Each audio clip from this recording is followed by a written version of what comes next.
We are in Montreux, Switzerland. It is a dreamlike location on the Lake Geneva shoreline, surrounded by snow-capped mountains. Montreux is known for its fabulous jazz festival and is mentioned in the song Smoke on the Water. What is not that well known is what happened on May 30th, 2019 at the Montreux Palace Hotel. This is the sound of Bilderberg. Volksverräter! Volksverräter! Kriegstreiber! USA-Marionetten! Zionisten!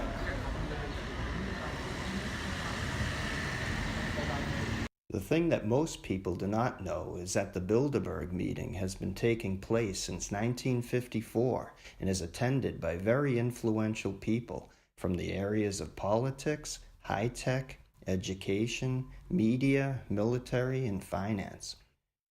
Many are CEOs of global corporations or international organizations. The Bilderberg meeting is a type of roundtable group formed from the mold of the Royal Institute of International Affairs, which Cecil Rhodes conceptualized more than 100 years ago. The organization can be considered an advocacy group, but unfortunately not like the regulated ones. What differentiates them is that all discussions fall under Chatham House rules, providing no transparency to the outside world. The discussion points for this year's meeting were a stable strategic order, what's next for Europe, climate change and sustainability, China, Russia, the future of capitalism, Brexit, the ethics of artificial intelligence, the weaponization of social media, the importance of space, and cyber threats. A lot to talk about in a 4-day meeting. Since it was safe to assume that media coverage of this event by the mainstream press would be almost non-existent, we decided to pay Bilderberg a visit and see what was going on for ourselves. We arrived on Thursday at about 9:30 in the morning to catch the attendees arriving on the first day. To our luck, the skies were blue and the temperature was ideal.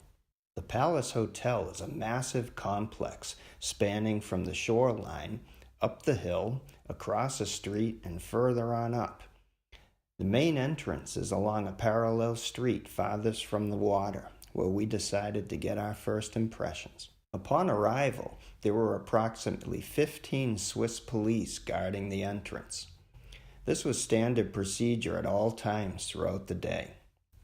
There were further security guards wearing military-style caps inside the property, who apparently had other responsibilities. At first, the police welcomed us very friendly in French, German, English, and even Italian, but later they were not that open to further contact. Interestingly, the police, whom we had a chance to speak to, did not exactly know what the Bilderberg conference even was.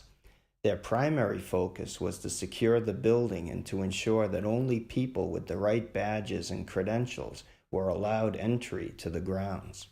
Unlike the G8 summits, where usually thousands of people come to protest, there were initially only 2 demonstrators there. Groups like ATTACK or Antifa were nowhere to be found. Walking around the hotel, there were police or security guards at every corner. The places on the hotel where windows normally would have allowed one to peek in were fully hidden by potted plants. The only interesting thing besides the main entrance was a separate entrance to the parking garage and another entrance which seemed to be used by members of staff.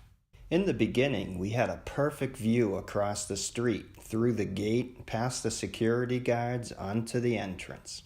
Giorgio Bombassui, one of the early journalists on the scene, was able to take the first pictures of participants as they arrived. While the participants were slowly arriving, one by one in black Mercedes limousines, to the Montreux Palace Hotel, the oldest member of the steering committee, Henry Kissinger, suddenly rolled out of the main entrance in his wheelchair. He got carried into the back seat of a van and was headed out of the hotel.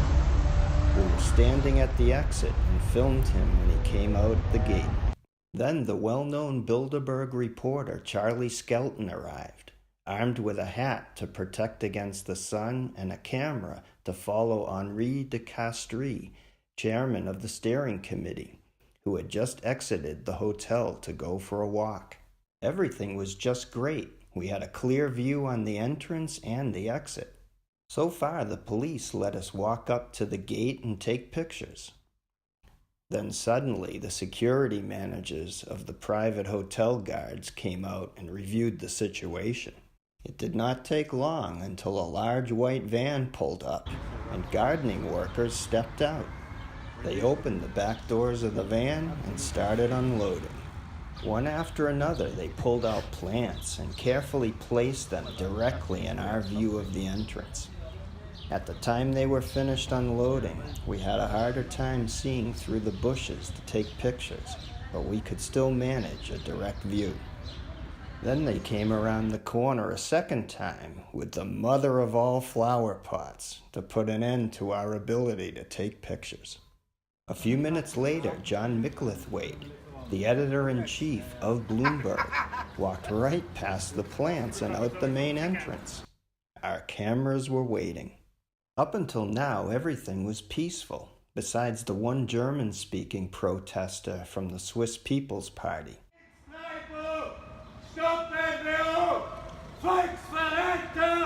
who every time a black limousine took a turn towards the entrance of the hotel was consistently heckling each of the arriving Bilderberg attendees with slogans like traitors, warmongers, high financial criminals, USA puppets, get out of Switzerland, and other things we will not translate for legal purposes. Then out of nowhere, Eric Schmidt, the former CEO of Google, came walking down the street.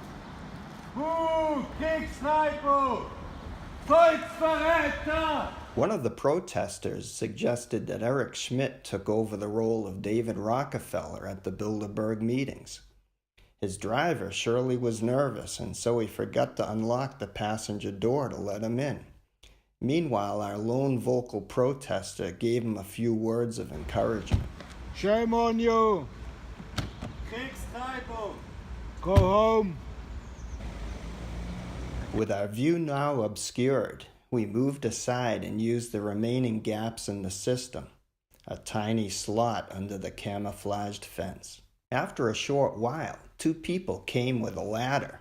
At first we cheered, thinking that these were protesters coming to take pictures over the fence, but suddenly they walked right past the security guards and turned out to be workers tasked to close the slot under the fence with additional view protections.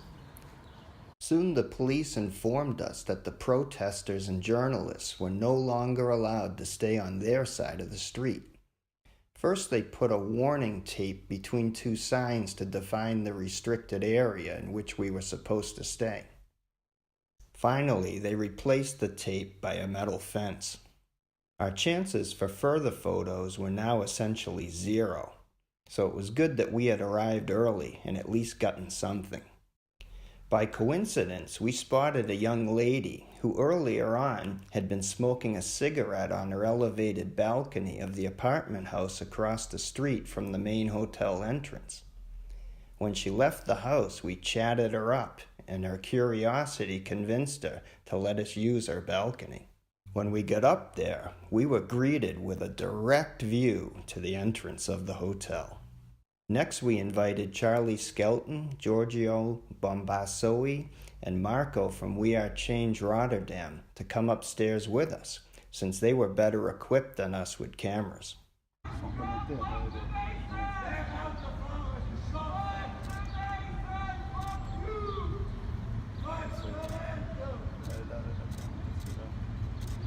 This was a dream come true for any reporter. So there we were in the burning sun, getting served hot coffee from a young lady and taking great shots from all the arriving participants. Security had not calculated with this and had no way to block our view. They must have been infuriated. We have to thank this brave woman for saving this year's Bilderberg press coverage.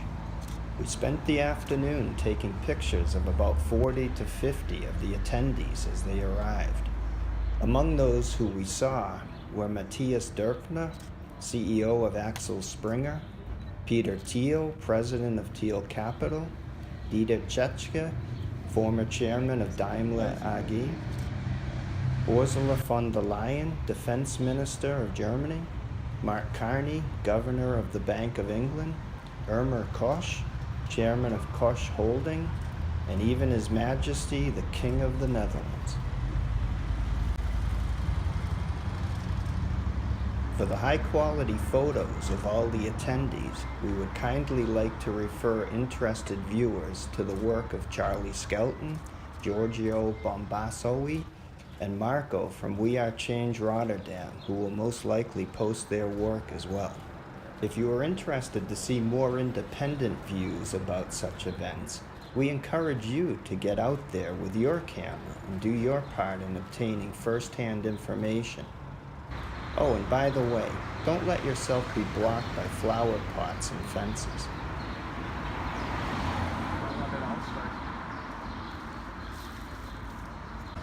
Volksverräter!